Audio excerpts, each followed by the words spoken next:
Work hard for what you reap, a phrase Mr. Rivera portrayed throughout his whole life. Son of Ulysses and Carmen Rivera, Angel Rivera grew up in Las Piedras, Puerto Rico, where his household consisted of devotion and discipline, some traits of which he embraced throughout his later life.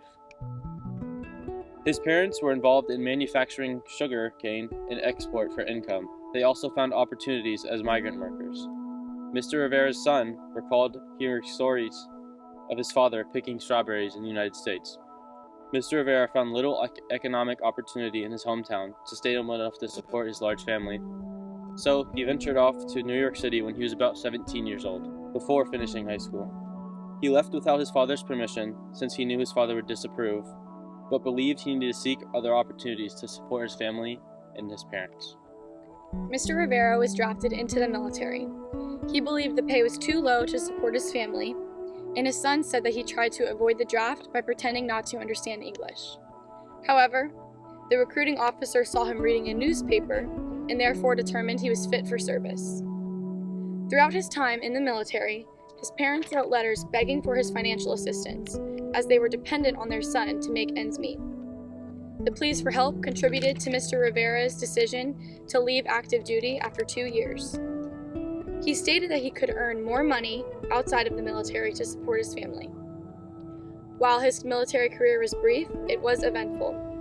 In Korea, he endured near-death experiences, one being almost hit with a mortar shell when he and a fellow soldier were returning from an ammunition retrieval mission.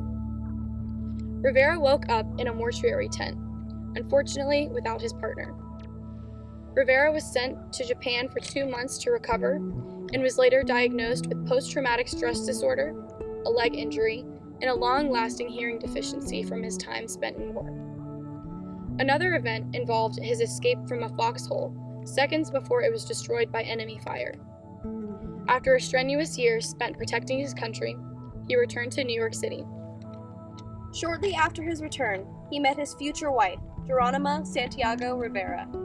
The couple built an identity that respected both American and Puerto Rican cultures. Rivera's parents and siblings followed him to New York and quickly fostered a strong Puerto Rican community. Angel's son, Roland, reported his gratitude for the military as he remained in the National Guard for 7 years to stay in touch with his community. Mr. Rivera worked his whole life providing for his family. From moving to New York City, fighting in the Korean War, to settling down in Long Island, Mr. Rivera made sure members of his family were supported through it all. By maintaining his focus on loved ones and influencing the community, Mr. Rivera left a powerful legacy.